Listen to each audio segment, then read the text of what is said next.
What's up, YouTube? Doomwake here. Welcome back to another modern video.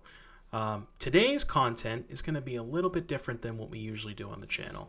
Typically, we kind of go through gameplay, do a little bit of a deck review in the beginning, little play-by-play, and then after we do a review, kind of see what we liked, what we didn't like as far as the gameplay was concerned, and then maybe suggest potential changes, etc., etc., mostly focused on gameplay. Today's video, we're just going to be kind of talking. It's just going to be me talking to you about this deck and why it's so broken. Before we continue, I just wanted to say, if you enjoy the content, be sure to hit the like and subscribe button, and then you can hit the notification bell to get notified when I do upload the next video. But let's kind of get started here. So for those of you who are not aware, the card in particular that we are kind of referencing here is Valki, God of Lies. A brand new card from Call Time, the newest set. Now, pretty innocuous on the front half. 2 mana, 1 at a black for a 2/1. Has some text on it. Sometimes comes up. You do card cast the front half of Valki from time to time, and there are matchups where that is quite good, specifically against humans, like more of the tribal decks that are kind of creature focused, right? You get to take their best card, and then if it's a card that you want, you can make the Valki become a copy of it. Get some value that way. Specifically good against Uro. The decks that play Uro, you can take their Uro and then pay 3 mana, make it a copy of Uro, and you just get to start attacking with it. So you just have your own Uro on turn 3. So that is a powerful synergy. But that's not why we're playing the card. So, for those of you who may not be aware, the last video I did I did make a video prior to this with a different version of this deck, and it kind of went over that. But for those of you who didn't see that video, the interaction that we're abusing here is Cascade. So Cascade is a mechanic that began in Shards, or did it? No, I think Cascade began in Alara Reborn, not Shards. But it was the third set in that block, which was about, I want to say 10 years ago at this point. Possibly more, possibly less. I think it's around 10 years. But in any case, what Cascade says, if a card has Cascade, when you cast the spell, there is a trigger that goes in the stack. Cascade says you flip cards from the top of your deck until you hit a card with lesser converted mana cost than the card that you cast. So in this case, our Cascade spells cost 3 mana. So whenever we cast a Cascade spell, we flip cards from the top of our deck until we hit a card that looks at less mana cost. Conveniently, Valki is the only card that costs less than 3 mana. So we always Cascade into Valki. And you're asking yourself, why do we want to Cascade into a 2 mana 2/1? There's got to be something better we can do. Well, as a matter of fact, when you Cascade into Valki, God of Lies, you are allowed to cast the back half, Tibalt, Cosmic Imposter, because that's how the rules work. Why? Not quite sure. But you get to cast Tibalt, Cosmic Imposter for free. So every card in our deck except for Valki, costs more than 2 mana. So we always Cascade into Valki, cast Tibalt, profit. And if you read Tibalt, it's a 7 mana Planeswalker, 5 loyalty, and then when it comes into play, enters the battlefield, you get an emblem with, you may play cards exiled with Tibalt, Cosmic Imposter, and you may spend mana mana of any color to cast those spells. So it doesn't really matter what lands you have in play, you get to play every card that you exile with Tibalt, and it's just a machine value engine that not only can remove problematic permanents like creatures that can attack the Tibalt, you can just put it into play on turn 1 or turn 2, immediately kill their only creature. Now you have a Planeswalker, you're already up a card because you've stolen a creature, actually up 2 cards because you've killed their thing, and you can play their thing, and now they have to answer your Tibalt, and if they don't, the game just ends on the spot against most decks. So that's kind of what the whole game plan is. Now obviously, to enable that game plan, we have to play our 8 Cascade cards. That's really, you can't play less than 8. I've actually considered going up to 9 or 10 and playing some copies of Demonic Dread, which is a 3 mana Cascade card, but it's a black-red card. So the mana requirement's kind of awkward because you don't always want to get black mana. The only black card, the actual black card in the deck is Valki. There are some games where you want to cast Valki on turn 2, but it doesn't come up often enough for me to want to play enough black sources to reliably cast Demonic Dread. Now, so we're kind of locked into playing 8 copies of these. I've seen decks that have less than 4 Valky God of Lies, and I think that's just a mistake. There are a lot of games, especially in the mirror matches, where because the mirror is so popular, because this is far and away the best deck, you basically, Modern's at a point right now where you have to play this deck or you can't compete. And there are decks that think that they can compete with it, but in reality, it's basically impossible to keep up with this deck if you're trying to play anything remotely fair. Valky just gains way too much advantage Valky just ignores everything that a fair, or not Valky, Tibalt, excuse me, ignores basically everything that a fair deck is doing. So you can't really play fair with this deck. You either have to play a bunch of pitch cards like Force of Negation, things like that, to make sure you have enough cheap answers to answer Tibalt, because again, it costs 3 mana, which essentially is kind of ridiculous. But going back to what we were saying, the reason I want to play 4 Valky is the mirror has become so popular, and the decks are kind of just getting very inbred at this point, where we're, again, you see 4 main deck copies of Brazen Borrower, 4 Force of Negation, even main deck Mystical Dispute and Commandeer. There's enough answers in the mirror match to opposing Tibalts that you just want to always make sure that you have enough so you can Cascade again, because your first 1 or potentially 2 are very likely to get answered with. And the downside of having 4 is not that high, because if your first one doesn't get answered, you're going to win anyways. It doesn't really matter how many extra bricks you draw, because the first copy of Tibalt just ends the game on the spot. It really doesn't matter how many more Valkyries you draw. So I would highly recommend playing 4. And then so these are kind of locks already. Obviously have to play 4 Spirit Guide. This is kind of another reason why the deck is so broken. It could just do its thing on turn 1 or turn 2. So 4 Spirit Guide is a must. And then back on the premise of the mirror match being so popular, Teferi and Force of Negation are 2 of the better cards that you can play in the mirror match. Force of Negation can counter their Tibalt for free. Teferi makes it so if they play a Cascade spell, they can't Cascade into it because of Teferi's static. So Teferi and Force of Negation, very good in the mirror match. Would highly recommend playing 4 of each. Brazen Borrower is a card that a lot of people are adopting. The recent list over the past couple of days, I think people started at like 1 or 2 copies, and then we just kept adding more until we realized that it was one of the better cards in the mirror match, because you can bounce a Tibalt for 2 mana. So they kind of, you let your opponent do their thing, and then you just pay 2 mana to pick up their Tibalt. The nice thing is they don't even get an activation out of it, because the Cascade spell goes on the stack, Cascade triggers, Tibalt resolves, Tibalt is now in play with the Cascade spell still on the stack, and you can respond to the Cascade spell, still being on the stack, and bounce the Tibalt. So they don't even get a single activation out of it. So at this point, because of where Modern is right now, obviously normally I wouldn't tell you to main deck 4 Brazen Borrower, but given the metagame that we live in, I think it is correct to play 4.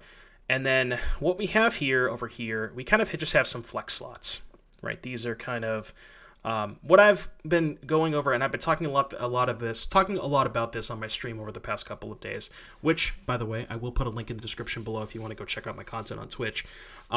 There's basically only 8 flex slots in this deck. I think these 28 cards are essentially a must at this point in the metagame, given the fact that there's just, more than 50% of the metagame's mirror matches, probably way more than that, actually. And these are kind of your flex slots. I've seen people play Bone Crusher Giant. I've seen people play Omnath, Locus of Creation. I've seen people play 4 copies of Uro. The list that won the Modern Challenge this past weekend, I believe, had 4 copies of Uro, 2 copies of Omnath. Now, I think in a different metagame where the mirror match is not so popular, I would certainly get behind 4 copies of Uro, 2 copies of Omnath, because it allows you to play sort of a different game when your opponent is, ready to answer Tibalt, right? Your opponent brings in Pithing Needle, Sorcerer's Spyglass, Celestial Purge, Aether Gust, things like this that their sole purpose is to answer Tibalt, and they have to warp their deck in such a way to be able to consistently answer Tibalt that you can just take over with your backup plan. Now, the thing is, because we've already gotten to a point where I think Modern is inbred enough to the point where we're always playing mirror matches, not literally always, but most of the time I would expect Like if I queued up a 5-round Magicon League right now, I would be surprised if I didn't play the mirror at least twice, if not 3 times. And because of that, I'm not a huge fan of cards like Uro and Omnath, because that's not really what the mirror match is about. The mirror match is about one card and one card only, and that's Tibalt, right? It's first person to get Tibalt. Just do whatever you can to make sure that you have Tibalt and your opponent doesn't have it. You can't really, because Uro and Omnath play a fair game. You can't play a fair game in the mirror match. So I'm less high on cards like Uro and Omnath because the mirror is so prevalent. Now, that being said, I do think that Uro has a good, like, it's not unreasonable to play some number of Uros because, again, for the non-mirror matches, Uro is still quite good. I think this deck does potentially struggle a little bit against Burn and Prowess, so having Uro as not only an additional threat, but just more, life gain. That's all that really matters, because, again, those matchups, the only thing that really you have to worry about is your life total. Because the thing that I've noticed when I've played against the Prowess and the Burn decks, they don't really go after Tibalt. They just go after they let you have Tibalt. They just ignore it completely, because they can't really afford to fight on an axis where they're fighting over your Tibalt, because if they have to spend a whole bunch of resources to kill Tibalt, there's a good chance that you either just have another Tibalt because you have 8 copies of it in your deck, or you can just beat them with your other cards, Brazen Borrower, Uro, things like that. So they can't really afford to fight over Tibalt. They just have to go directly for your life total, which is another reason why I like Uro quite a bit, because it helps a lot in those matchups, which, again, are some of the tougher ones. But going back to this, again, these 8 flex slots, I don't mind the 2 Uros. This is something that this is the card that's like the most debated for me, because I'm not really sold on it yet. I kind of just threw 2 in just to kind of give it a shot, and it's been okay. Nothing special. These 5 of these 8 flex slots, these are basically specifically dedicated to the mirror match. Main deck Mystical Dispute, I think, is really good because, again, it allows you to fight over Force of Negation for 1 mana, and it allows you to fight over Brazen Borrower for 1 mana, and Teferi as well. These are some of the more powerful anti-Tibalt cards.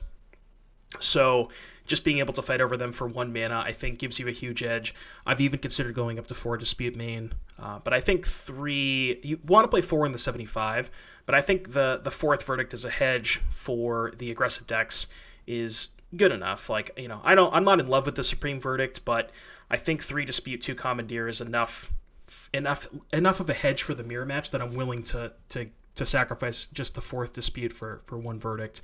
And then again, going back to Omnath, not a huge fan of Omnath. If you, for some reason, expected a metagame with less mirror matches, I don't really think we're at that point yet, but if you did, Omnath is certainly a reasonable card. And then I've seen people playing Bone Crusher Giant. My big issue with Bone Crusher Giant, I understand that it's an interactive spell. It is a 2-mana shock. But the problem is, the matchups that you really want a 2-mana shock, Prowess and Burn, they both have Prowess creatures. Their Prowess creatures, most of the time, are 1/2s, Sprite Dragon being the exception, as well as Storming Entity. But Bone Crusher doesn't necessarily kill a 1/2 with Prowess, because if they just have a mana up, they can very easily protect their thing. So I've really never been impressed with Bone Crusher Giant, so I decided to omit it from this list. And there is an argument where Bone Crusher Giant is good at killing Brazen Borrower, because sometimes with the mirror matches where the mirror match is very strange, because there are some games where you just have turn 1 Tibalt with Force backup, and it's not very difficult. But there are some games where there's a lot of posturing, a lot of land go. Similar to control mirrors, where you really, neither player wants to do anything. Neither player wants to commit the first resource. And in those games, Brazen Borrower just being cast as a 3/1 is pretty good, because you can just kind of, get them to a point, get them low enough where even if they resolve a Tibalt, it's kind of like they feel pressured into resolving a Tibalt, So if you attack with a couple of times with the Brazen Borrower, they're kind of pressured to slamming a Tibalt, and then maybe you can play yours with protection up, kind of thing like that. So Bone Crusher is good at killing early Borrowers, but again, I just don't think it's good enough in the Prowess matchup, so I decided to omit it. And then same with Omnath. And then the last card being a Verdict, that's you could play almost anything in that spot. But I just chose to go with Verdict because I wanted a little bit more help against Prowess. It is possible that should just be the 4th Dispute, but that's kind of what I'm deciding between. And the mana base is pretty stock over here. Not much to see. We have a bunch of fetch lands to go with our Uros to make sure that we can always have enough cards to escape it. We have a whole assortment of blue shock lands. Go with the Hallowed Fountain. We have our 2 Triumphs to make sure we can always cast all of our cards on time. Definitely want to play. I've been very, very impressed with the 1 Sanctuary. I know I can't get back Ardent Plea, but being able to get back Violent Outburst is huge. Even getting back like a Dispute sometimes in the mirror match can be pretty important. And then the Gemstone Caverns, because we're choosing to omit Omnath, I think 2 Gemstone Caverns is fine. If you are playing Omnath, be very careful about playing multiple copies of this, because obviously as a colorless land, if you draw it later in the game, it really messes up with your Omnath curve, so be wary of that. And this Temple Garden, I'm not sure about. I kind of want to play an Endothitrium over the Temple Garden. I've been very happy getting turn 1 Endothitrium, turn 2 Steam Vents, because then that combination casts both of the Cascade spells, but it also casts turn 2 Valky. I've actually been a little sad to only have 1 black source in the deck, because there are decks that play Ghost Quarter and Field of Ruin. If they blow this up, you just can no longer hard cast Valkyries. So I really think that I want to move this into an Endothitrium. But that's kind of just kind of an overview of the deck, and then we'll briefly go over the sideboard because I know this video is going a little bit longer than I wanted it to. But 4 Timely Reinforcements, again, one of your weaker matchups is Bird and Prowess. I think you want to play 4 Timelies because it's just the best card against them. And yeah, it makes the most sense to play 4 of these. We have additional copies of Wraths, Firespout, Supreme Verdict for, again, similar matchups. We have the 4th Dispute for the Mirror. And then my other kind of hot tech, if you will, somebody in my Twitch chat suggested this card the other night. And we ended up playing a league with 3 copies main deck. And we very easily 5-0'd that league. I was very, very impressed with this card. I played against 2 mirrors, and it was absurd in both of the mirror matches. Being able to spend 2 mana to bounce a Tibalt to their hand when it's on the stack. The best thing about this, in my opinion, is not only do you get to spend 2 mana, it's almost like a remand, right? Just you don't get the draw card. But then you get to untap, and if you have 4 mana, you can spend 1 to cast Comply, name Force of Negation. So on this turn, your opponent cannot cast Force of Negation, and then you get to play a Tibalt while your opponent can't Force of Negation you. So you get to basically counter their Tibalt and protect yours the turn after. I've considered just playing 3. I think 4 might be too many, but I think I do want to try to find a make room for the 3rd. 2 Wear Tears, because again, there's a lot of people playing Pithing Needle, Sorcerer's Spyglass, Damping Sphere, Aethersworn Canonist. Kills all the hate spells, most of them. We have a Dismember, again, just interaction for the Prowess decks. I like Dismember more than Bone Crusher Giant, again, because of, what was the card? Stormwing Entity. Because Bone Crusher can't touch Stormwing, Dismember can. And then we have some Ravenous Traps. I'm not really sure about these traps. I do think that one of the weaker matchups is Upsal spells, but I also just haven't really seen many people playing Upsal spells. So I'm not really sure if you actually need these traps. I think what I might do is potentially cut both of these for a 3rd Failure to Comply, and then I have 1 open slot that I'm not quite sure what I want that to be. Could be a 3rd Wear Tear, maybe a 2nd Dismember, probably one of those 2, but we'll see kind of if I decide to do that. But yeah, that's pretty much it for the deck. The reason, again, I wanted to do this video is because there are PTQs coming up on Magic Online this weekend, and for those people who may not have seen this deck or played it, I wanted to give you kind of my take on the version, what I think is the best version, why I chose the cards that I did, and basically, if you want to win the PTQ this weekend, play this deck. I'm going to play it, as I'm sure 60% of the field is. Make sure you're prepared for the mirror, and that's it. I mean, Modern's in a spot right now where, again, you kind of have to play this deck or you really just can't compete. But yeah, that was kind of again, longer video than I thought it was going to be, but I hope you enjoyed it. And what I'm going to do is I think I might do another video with the Legacy version as well. because there is a Legacy PTQ coming up this weekend on Magic Online, so I might do a very similar video just with the Legacy version, kind of go over card choices. It's going to be a lot of the same stuff, but yeah, again, I really hope you enjoyed the video. Be sure to like and subscribe, and I'll see you in the next one.